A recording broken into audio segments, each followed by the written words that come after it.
Hi, I'm Kylie Ross-Seibert, and welcome to today's episode of Retail Is.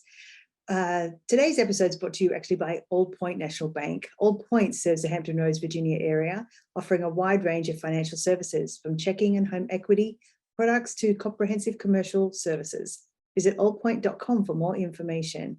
And today we are very, very welcome to say that Jennifer Pye, who is the Procurement Manager for Habitat for Humanity, Peninsula and Greater Williamsburg, is here joining us today, and welcome very much to the show, Jennifer. Thank you for having me. It's a pleasure. Now we haven't had much of a chance to sort of talk before now, but I know one of the ladies that works with me, Beth Cook, has had previous conversations with you about Habitat for Humanity and the restore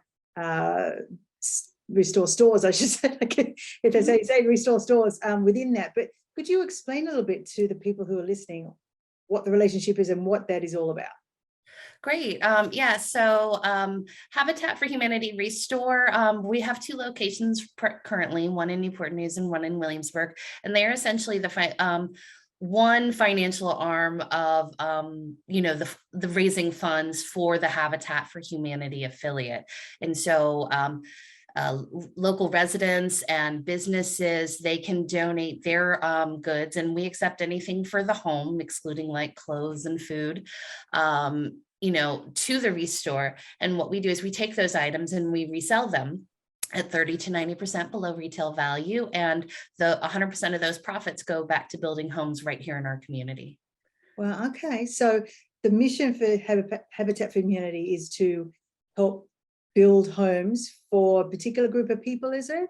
Correct. So Habitat for Humanity, international, that's a pretty well-known name, but the way that we operate locally, we are the Peninsula and Greater Williamsburg affiliate. And think of an affiliate kind of like a franchise. We cover a specific region.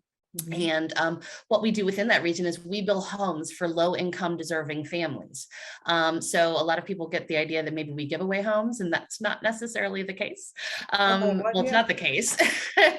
And so what we do is we work with homeowners through an application process and build so many homes within a year. It's a grueling selection process. I would not want to be a part of it, but at the end of the day, they select homeowners to purchase these homes. And, it's not just as simple as that. The homeowners do have to perform sweat equity. That is where they actually work on building their homes or within the restores, and it's just a really great program. And the whole goal is to, and the way that I like to put it is I like to break the rent cycle. We want to get people in homes that they own, that they can give their families stability and provide a great future for their kids. Great. Do you happen to know off the top of your head how many they can do in a year, for instance? In a year, it's anywhere from like 6 to 13 homes. It honestly depends on funding and how many families we can get through the application process. It's really it really varies year to year. So okay. So do you build the actual building, mm-hmm. but the property itself, does the applicant have to purchase that? So we work with a variety of our very generous donors that help us through corporate donation programs, and just people who provide donations just out of their own pocket, and we purchase the land as well. We also work with economic development in local cities and jurisdictions. Okay. So when you say, so you've got the two areas that you cover, is that because of the stores, or the other way around, that was there and then you've opened the stores to support the region that you cover? Oh, so we build homes everywhere between Hampton and Lenexa, but not Gloucester, because there is another affiliate over there. And so there are homes that get built in most of those cities. Right now we're building in Charles City, for example, and there's some homes that are being built. It's the homes that small business built. And so local small businesses raised money and were able to build the homes there. So. Wow. So, as you know, the people who are affiliated, the members with Retail Alliance, are generally small businesses. So is there a way that they can get connected to this and support the mission a little bit? Absolutely. They can just visit our website, and, there are plenty of links on there, how to help Habitat, how to get involved. Can also reach out to me. I can always get you connected with the right people. Okay, so the restore part of it, tell us a little bit about that, because I think that's, well, I don't know, how old is the 2 stores that you've got? So the Williamsburg Restore opened 11 years ago, almost 11 years ago in April. And so were in the old Fresh Market in Williamsburg. And it was just that one store. And then over the years, they kind of, as businesses came and went, and units opened up next to them, they sort of took it over. So now they occupy 3 units at the Colony Square Shopping Center in Williamsburg on Jamestown Road. And it is just this big, you walk in and you think, okay, it's a thrift store, but you also say, but it kind of has an antique shop kind of vibe. So that one is there. We had another one on Warwick Boulevard for a while, and a donation center in York County. Those 2 locations have closed, but I like to say they combined and went over to, they're now on Chatham Drive and have been for the past 5 years. That's our second location. Okay. And so, yeah. But that's it. So Newport News 5 years, Williamsburg almost 11. And as far as what the Restore is about, it's a donation center, but it's also a thrift type store where they have used and new goods. Okay, so if I have things in my house that are in fairly good condition, I could just donate them. Yeah, you could absolutely drop them off at the back dock of either store. Williamsburg accepts them Tuesday through Saturday from 10 to 4, and Newport News accepts them Monday through Saturday from 10 to 4. Or you could just call us for a free pickup.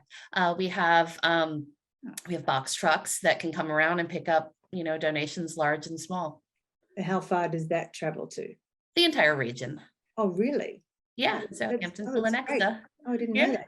So is this a concept that is fairly new, the Restore sort of fundraising arm of? No, I can't say exactly when the first Restore opened, but I can say they've been around for some time. And it's just another way to raise funds for the Habitat affiliate. So it's unusual because it's not like a DAV or a Goodwill. It's a little different. It sounds like, anyway. I haven't. It's just like furniture and furnishings and things like that. Is it? Well, there are many nonprofits out there, and we're proud to say that we're one of them, that the funds that we raise right in the Restores, they stay in the community. They don't go outside of the community. So when I say 100% of profits, that means 100% of profits that we create with both of the Restores go to building homes in our local community within our region. Okay. So then in terms of other businesses who might be in the industry of supplying lumber or doing, actual like window installations and stuff, do you have a network of small businesses that you operate with and partner with? We do, and that's actually a big part of what I do. So I am the procurement manager, and my main function is to partner with businesses large and small to both help them, but also bring items into the Restore for sale. A good example of a type of business that could donate to the Restore is a construction company who has a lot of unused materials that's kind of left over. It's a common thing to where they'll have kind of boxes of stuff, and it's not like they can take it on to the next job site in a lot of cases, especially when it's like big apartment complexes, because they're not going to use the same faucets or fixtures. And so in the past, and it still happens today, sadly, a lot of that stuff just ends up in the dumpster, which is terrible to think about. And so it's my job to literally rescue these items from the dumpster and get them, not like necessarily bringing it out. I'm not going to say I haven't dumpster dove, but I'm not going to say that I haven't. But at the end of the day, it's like the whole idea is to keep those items out of the landfill and, recycle them back into the community in a way that both supports Habitat for Humanity, but, people in our community, because when you think about the cost of like a shower head or, like a towel bar, retail, we knock that down 30 to 90%. Oh, that's good. And people, I think want to support charities where they can. This is a unique concept to me. I didn't know this even existed. I'd heard of Habitat for Humanity. And I think even one of our members was like CVP Windows or something had got involved on one of the builds for a home that I'd heard about. But it's like one of those things that's, you don't know a lot of information about it. So it's nice to, sort of hear a bit more. So, I mean, my next question then is like, how did you get involved with this? What's your background? Where, are you yeah, so, I have a lot, I won't say a few different careers in my former life, as I like to call it. I have been a photographer. I have worked on videography and commercials, but my most recent career, I was the director of sales for a national food chain. And it was the company that I worked at in college. As a bartender, and I went back to them as sort of like just a local marketer just for one store. And over the course of 6 years, I sort of like just literally leaps and bounds up the food chain to the point where I got to be the director of sales for the whole company. Wow, great I opportunity. oversaw the sales and marketing strategies for 60 plus restaurants across the US. And all of that was just on the perfect path right up until 2020. Yeah. And, I was at a job that I never thought I left, but there was always something in the back of my mind that said that I wanted something different. I was good at it. I was great at sales. And then the pandemic hit, and hospitality, as you know, really took it on the nose, like they really did. And so I was furloughed, but they did take great care of me, which I felt very fortunate for, because I was allowed the opportunity to really search for something that I wanted long-term. And it just so happened, like right towards the end, where I was thinking, okay, now I might have to just kind of, buckle down and just get another sales job. I'll be good at it. It was like, immediately I saw a post on Facebook just for the call center for Habitat for Humanity. I said, that's perfect. That seems so low stress. That seems like I could go in there and do something good for my community. It's not, it's not what I'm used to, and it'll give me some time to really think about what's next.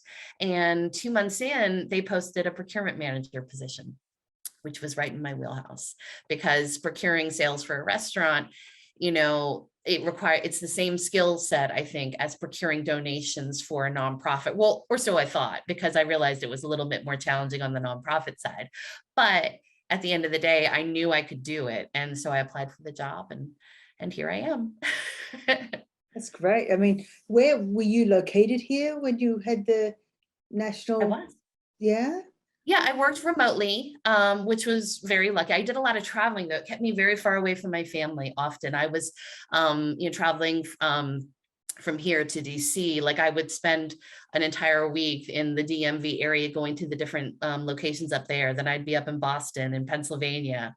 And then I went to travel conferences 6 times a year that were a week long. And so, that part was incredibly exhausting. But most of my work time, I was, working from my home in Williamsburg. And so, yeah, it was nice to be able to find a job that kind of filled that part of me and still be local. Yeah. Do you feel like it was definitely worth that change? Absolutely, without question. I left the job that I never knew I wanted to leave, and I found the job that I never knew I wanted to have. I think that's the best way I can describe it. I never pictured myself doing nonprofit work. It just never occurred to me. I volunteered plenty, but I never saw it as my career because I didn't understand how it could be. And when I finally found out how it could be, I said, oh, this is me. This is me supporting the community that I grew up in, that my kid is growing up in. Like, I love it. Yeah. I think a lot of people, when they maybe not the word fall into, but I think sometimes I feel like that way myself, even with Retail Lights. It's like I didn't look out to find a nonprofit to help do communications and marketing for. It just happened to be the job was in the nonprofit, and I ended up loving it and the mission that went along with it. So I think that happens to a lot of people who are in the nonprofit world, that they may not be searching out for it, but it sort of ends up being the perfect match. It finds you. In some ways, it feels that way. Yeah, then it's like it hooks into you. It's like very much. Oh, that's cool. So, I mean, if you wanted to share anything in particular, like what is going on with you guys? I know that when we last had a conversation over email, you had some big things that were happening, that you were really busy. So what's the plan, I suppose, for the next few months or even going into next year? Yeah. What's So the plans? yeah, so I'm sitting in a new warehouse that we have that is it's positioned to receive the commercial donations. And so I have a truck and a team that is dedicated to just picking up commercial donations, which allows us to serve our commercial donors more quickly.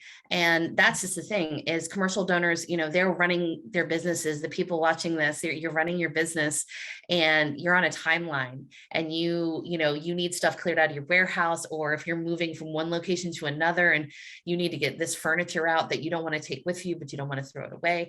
That's what we're here for. And that's been something we've been pulling together for the past few months to be able to serve our commercial donors and be able to help them clear up their job sites and lower their waste costs. You know, less stuff going in the roll off is good for them and it's good for us. So yeah. So do you then, who is the main people that you're dealing with? Is it like property developers, real estate? Like what sort of companies do All you? of the above. Yeah. Literally, I think there are most businesses could be great partners with Habitat and the commercial procurement department.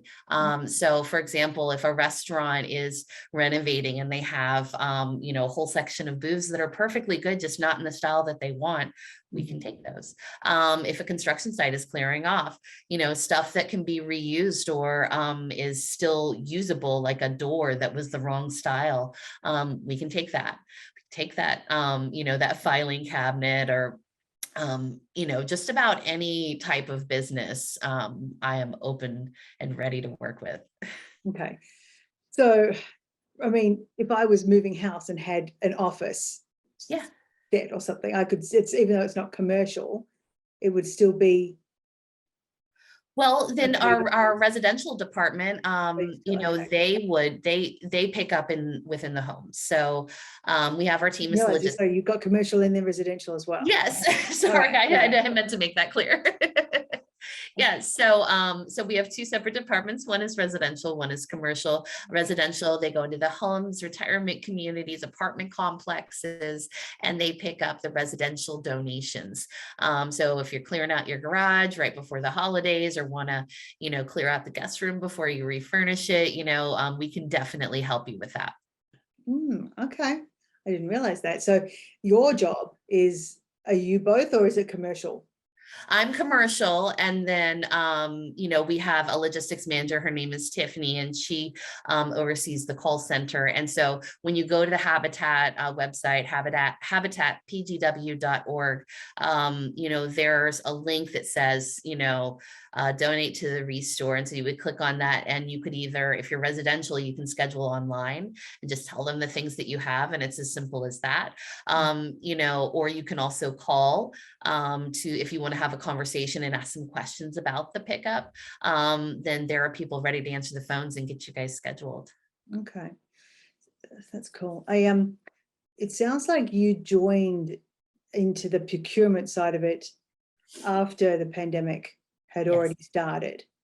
Yes. So I was going to ask you sort of what hurdles you've had to overcome, but I suppose I would have said maybe like prior to the pandemic, going into the pandemic, but have you had any struggles along the way in your journey since you've moved into that role, or as the business? Yeah, I mean, so when I started there, the state mandate for wearing masks inside businesses was still in effect. It was early 2021. They were just kind of starting to dissipate. And it was that interesting time where we're all like, we really want to go back to normal. Everybody used that word, and so all the businesses were really edging towards, not wearing masks, not, wearing gloves and it was, everybody wanted to get there, but we also wanted to be very safe. And so that's the time that I started. And so I got to actually see those transitions. And I think one of the biggest struggles was making that transition to going back into the homes to do pickups, because, a lot of our donors, they were concerned. They wanted to donate items, but they were also, still kind of coming out of the sort of shell shock sort of, I don't want people within my personal space. And so we just, there were these always a challenge of kind of, letting them know that, we're going to be safe, we're going to take the best care. And so that was challenging. And it was a very short period that happened, because after a while, it just felt like things fell into place. But yeah, I think that would have been the biggest challenge, is just, just getting back to some semblance of normalcy, if that can be a phrase. Well, did any of the supply chain issues, or even now inflation, has any of that impacted the business as well? Yeah, I would say inflation definitely has impacted the business. When you think about when you're a retail store that is, looking at inflation, the cost of, sanitizer costs the same for us as it does any other business. So when you think about the rising price of things, we're running a business too, but we're also selling our products at a discounted rate. And so, wanting to stay true to our place in the community, that we're offering, quality goods at a discounted rate while still, keeping our costs in check. Like, I'm sure every business owner watching this understands was and continues to be very stressful. So I think just trying to be cognizant of that, on top of still wanting to provide the service to our community of discounted items, and having the funds go to building homes right here in our community. Yeah, and I know at one stage, someone I was talking to was like, they couldn't find lumber, or the price of lumber had it was at least triple. Like, it was a huge amount that it escalated in price to source it for them, and they were like building from scratch. So you guys, you're still wanting to sell things at a discounted rate, but then you've still got to source and all these manufactured goods that the prices, even during the pandemic, escalated. Now with inflation, it's like, it feels like even more. So that would be a struggle, I think. Well, yeah, because when you think about, what people were donating pre-pandemic, donating that leftover lumber that was so much cheaper than it has been and is right now. So those items are not donated as much, and we would love to carry more of it. But at the end of the day,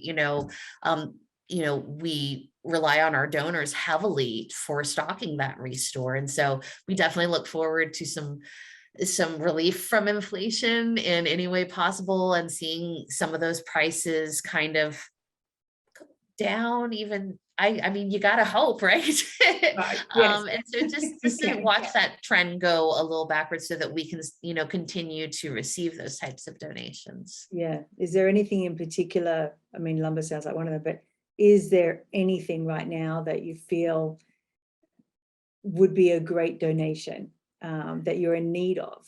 Yeah, it's funny. Cabinets. It's this kind of off the side. So cabinets to be donated to the restore is so huge for us, especially ones that are in good condition.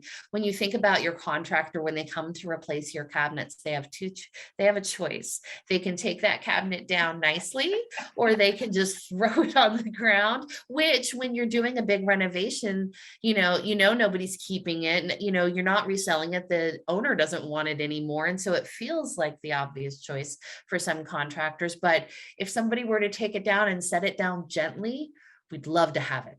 They sell great in the resource. They're a great resource for our community, who, when they walk into, the big box stores and they see those prices and they're like, dang, I want cabinets, but that's too high. We want to be able to sell the perfectly good cabinets that just didn't match your design, in the resource. I would say number one thing that we would love is for contractors, just set them down gently and call us. That's good to know. And pass that message on. Yes. Good. Like, close to time, is there anything else you wanted to share with anyone? No, I mean, I'm just grateful to be on here and to be a part of Retail Alliance. At my former job, I was a member of Retail Alliance and I always found it so beneficial. So I was really excited to join. You all are such great advocates for small business and you do a lot. So I'm just grateful to be here. And I just, obviously want to share that, if you think in any part that you'd like to partner with Habitat for Humanity or Restore in any way, shape, or form, be it, take part in our yearly golf tournament. We do a race, we do a gala, raise the roof. That's always a good time. Or even just get your team out here to volunteer. I'm happy to connect you with any department so that you can come, do some fun stuff with us too. Yeah. And we haven't even covered any of that. I didn't realize that you did all of these other things too. So I'll have to check it out. What's the website again? It's habitatpgw.org. So the P is for Peninsula, the G is for Greater, the W is for Williamsburg. So habitatpgw.org. Okay, well, wonderful. Thank you very much for joining me today. I'm sorry Abby couldn't be here with us, but it was great. Of her. I'll talk to you again soon, but you've been listening to the Retail Is podcast, and if you've enjoyed what you've heard, you can find more at retailalliance.com/retail-is-podcast, or it might be just easier to search YouTube for Retail Alliance, and then you can follow us that way as well. So I'm Kylie Ross-Seibert, and thank you very much for listening.